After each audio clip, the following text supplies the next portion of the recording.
Okay, I'm going to answer the question for you of how to make chocolate ice cream.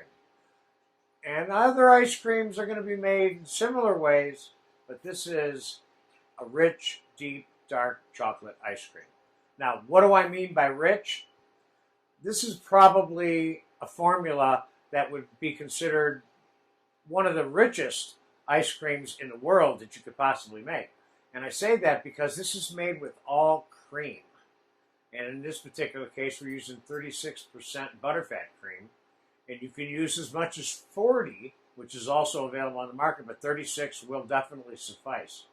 Now, you want to keep in mind that the average butterfat content of ice cream in the commercial marketplace is somewhere between 8 and 18%. So at 36, at the very minimum, we're double the butterfat content. Now, what's the difference between the butterfat contents? Well, basically, there's less fat in it, meaning some ice cream makers or personal ice cream makers, commercial or whatever, might use half milk, half cream, or light cream, or half and half, or something like that. And so the distinction here that I want to make, which is what makes this the richest ice cream in the world, really, is that this is all cream. Okay, so I'm going to go over the formula with you, but while I'm doing that, I'm going to start heating up the cream. We're going to start out with 1 quart of heavy 36% butterfat cream, and we're going to put it in a saucepan to heat up.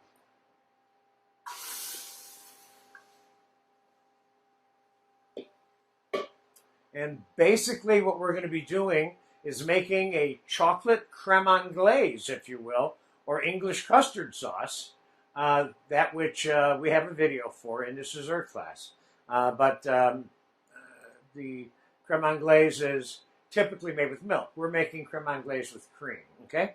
So I'm going to add about 3 tablespoons of pure vanilla extract to the cream because I want to add another little dimension of flavor to it, even though it's not vanilla ice cream. So we have the cream and the vanilla getting ready to scald. Now I'm going to separate 15 eggs. So the formula is 15 egg yolks to 1 quart of cream. And I'm going to use the John method for separating the eggs, which is the fastest, right between your fingers. Let's see how long it takes to do 15 egg yolks. 1, 2, 3, 4...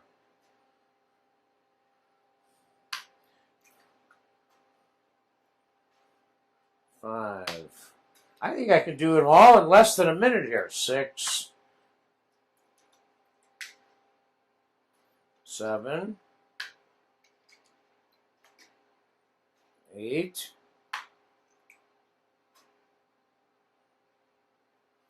9. I saw a guy the other day who's a weightlifter who's drinking egg whites to strengthen his body before he exercises. So of course, there's many things to do with the egg whites that we're not using in this particular recipe.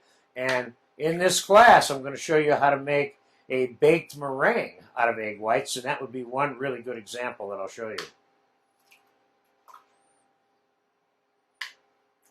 All right, I think I did that in less than a minute. So there you go. You have 15 egg yolks. Cream is coming up fast. Now I'm going to add 2½ cups of granulated sugar to this. And I'm going to mix this, or cream this, if you will.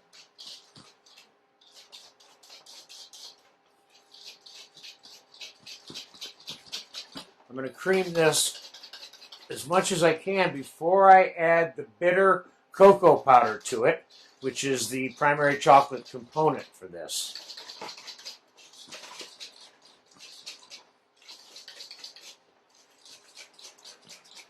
Okay, I have 1½ cups of bitter Hershey's cocoa powder, which is what I use when I make this particular chocolate ice cream. And After you get the egg yolks and the sugar cream, then you add the cocoa powder to it, and then remix it. Now, how much cocoa powder should be put into this mix? The real question for you to answer is, how chocolatey do you want it? I have 1.5 cups that I'm adding to my particular formula that I like, but you could certainly do 2 cups or 1 cup, still have chocolate ice cream, but the level of cocoa powder that's in it and the chocolatiness of it will be determined by that decision. My decision is exactly what this formula is. This takes a little longer to mix in, the chocolate does.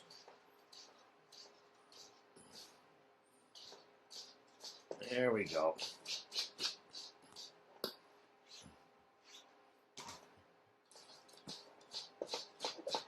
See how thick that is?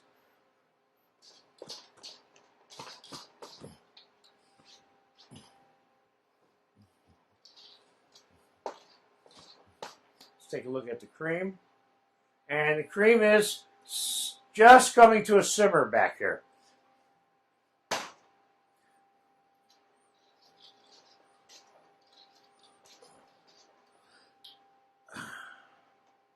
I'll tell you what, if you make this ice cream for somebody, you'll find out why it's a weakness for people. So let's get some of this mixed in here. Soften this up a little bit before we add the rest of it.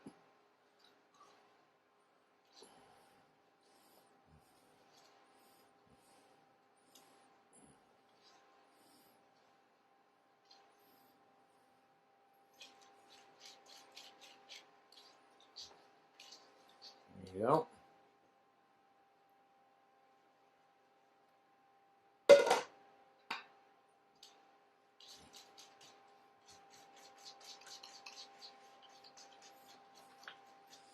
Okay, there we have it. It's mixed. Now, I'm going to return this to the saucepan, and we're going to put it on the stove, and we're going to cook it till it starts to get a little bit thick. But before we start that, I want to warn you about a problem that's associated with making this custard on the stove now. Once you get the chocolate in here, unlike so many other vanilla sauces or creme anglaises that you would make that don't have chocolate in them, it burns very easily, so you have to keep an eye on it. And I'm certainly somebody who can tell you, because I've burnt this mixture a couple of times in my life. So I'm going to return this to the stove, and I'm going to monitor it, and I'm going to stand right here the entire time this is cooking, and as soon as I think it's thick enough and cooked and the egg yolk is cooked, I'm going to pull it off, strain it into an ice water bath, and we're going to let it chill before we batch freeze it. And what I'm going to tell you about is my favorite ice cream batch freezer.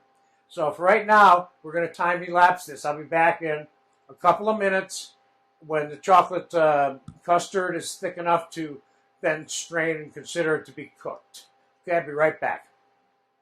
Okay, I have about 2 to 2.5 minutes of cooking here, and it is sauce consistency, and I'm going to get it out of this pan as quickly as possible and get it strained, and I'm straining it through the finest strainer that I have.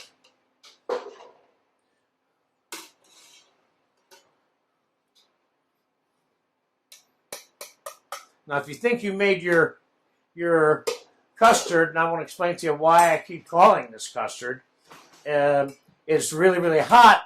Remember, let's get it right in an ice bath, and just mix it up a little bit, because that helps cool it off also.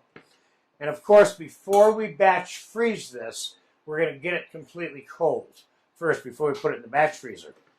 Otherwise, it'll just start melting the ice in the batch freezer instead of freezing the ice cream. So we're going to let that mix. So what is custard? A little reminder for you here. Egg and dairy product cooked together would be my summary definition of what custard is. This is a custard sauce. This ice cream is a custard. It's a frozen custard, if you will. Okay? So I'm going to continue to stir this. this is probably going to take 15, 20 minutes to chill out.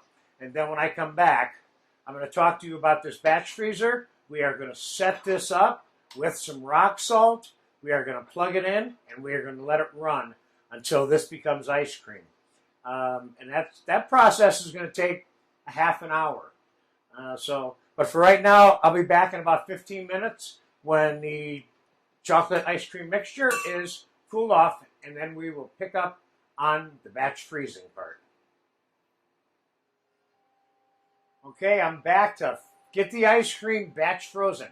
Now, I do want to make sure I emphasize to you in the earlier little segment here on this that I'm using bitter cocoa powder. That's completely unsweetened. In my particular case, Hershey's is my choice, and I certainly would recommend that. But make sure you're using bitter cocoa powder when you make it, whatever brand you decide you want to use, okay? So, the chocolate ice cream custard mixture has been cooled. And I have ice, I have rock salt, and I have my White Mountain ice cream batch freezer.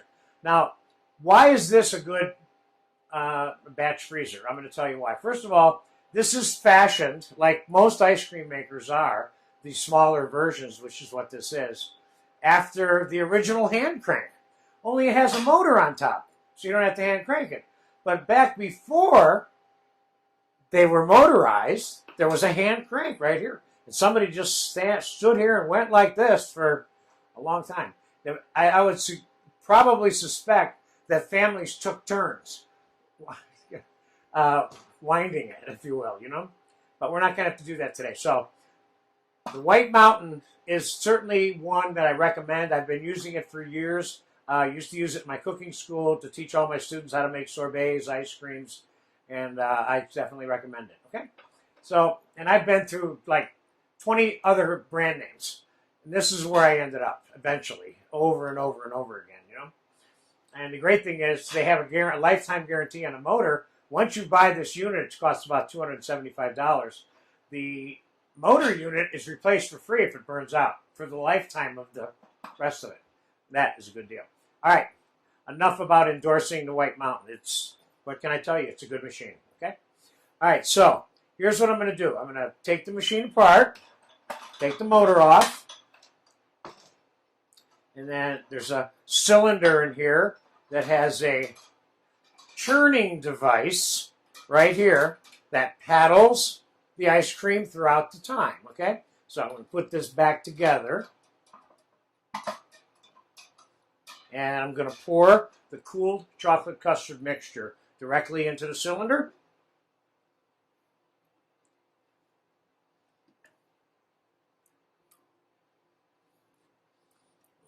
I want to make sure we get all of this. This stuff is valuable. We have a lot of people to spoil with this much ice cream. Now we put the lid back on.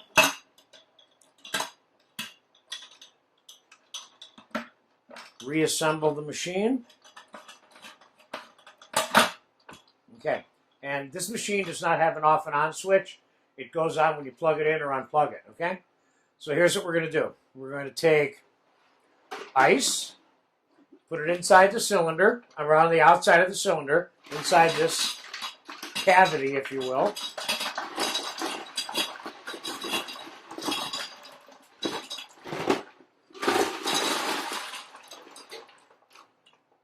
So first I put some ice in it, like it's third full. And I'm going to put some rock salt on top of that ice. This is going to make the ice colder. Is what it's going to do. Then more ice.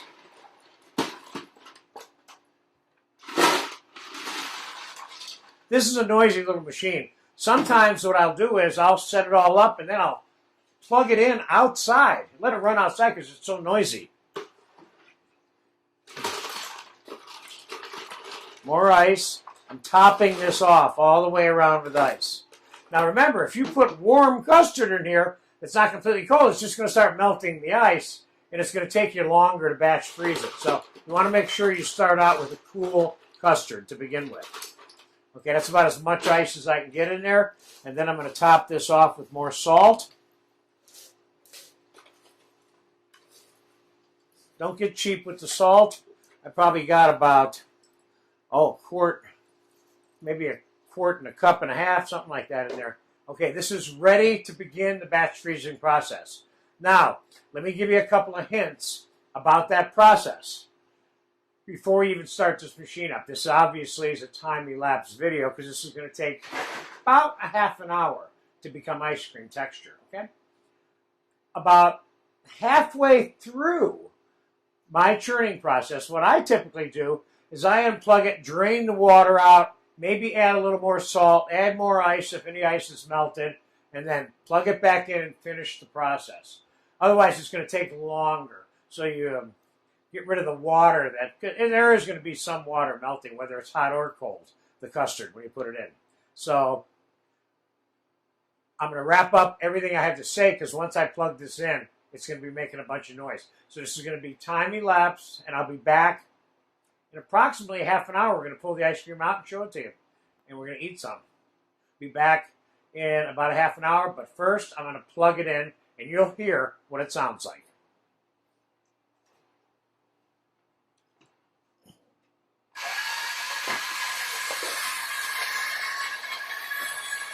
There you go, and it's spinning. All right, I'll see you in about a half an hour. Okay, the ice cream is ice cream. It's no longer chocolate custard sauce. The machine has been churning about 35 minutes. I just unplugged it, and I'm going to pull this cylinder out, and I'm going to show you what we got here, okay?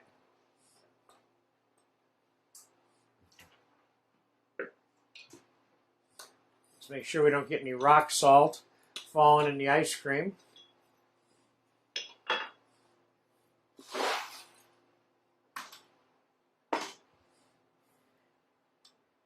Okay, look inside of there if you can.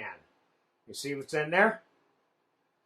You get a good look at that there, Richard? Sure did. Beautiful. Okay, so here's how I normally unload the machine. Look at that.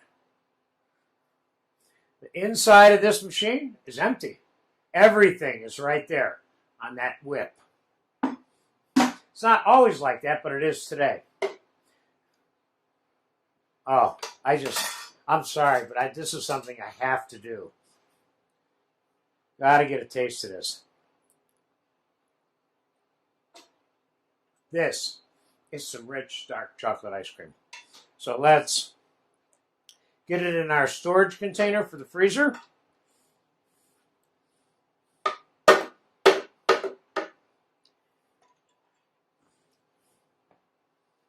Now, what temperature should your freezer be? There's such a thing as it being too cold. Turn your ice cream into rock. And I have a couple of pointers for you on that also. Let's say your freezer is a really cold freezer, okay? Let's say it's at 0 instead of like 25 or 15 degrees Fahrenheit.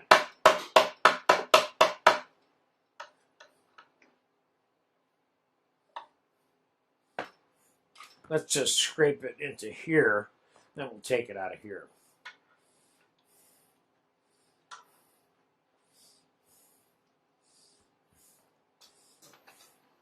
Every time I make this, and we've always got all this stuff stuck to the paddle, and you better believe that it does get eaten.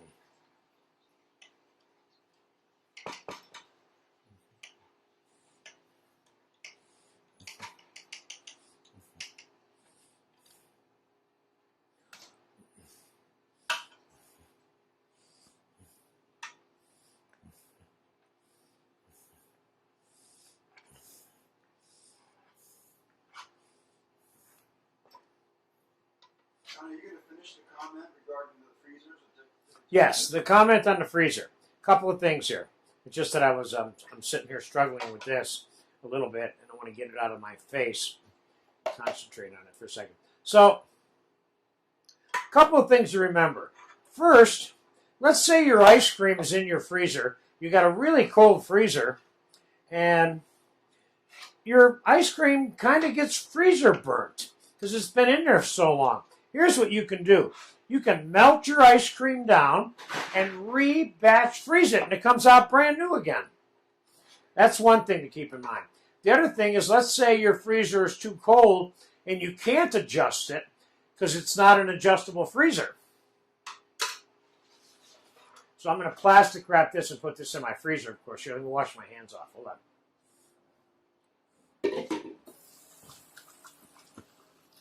So what you can do is, let's say it freezes your ice cream harder than you want it to be, or for whatever the reason is, your ice cream is too frozen. Let's keep in mind two things. Number one, the amount of sugar that's in the ice cream will determine how frozen it gets in your storage freezer, or in the batch freezer for that matter. The more sugar you have in it, the softer the ice cream is going to be in the final analysis. That would apply to all sorbets and sherbets also, that thinking, right? So let's say it's like rock hard and you can't even scoop it. Take the whole container, put it in the microwave to soften it up so it's a little fresher before you serve it.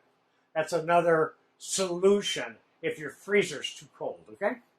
But the freezer should be around 20 to 15 degrees Fahrenheit. That's ideal. These freezers that are 0, 5 below, 10 below, 15 below, 20 below, sometimes they'll freeze your ice cream too hard, okay? And of course, if you're stuck with that freezer and that temperature, you can add more sugar to the mixture for your particular freezer. That'll keep the ice cream a little bit softer, okay? So there you have it. One more time.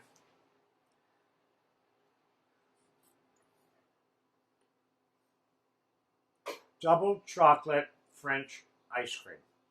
Enjoy this. This is a keeper, a lifetime keeper.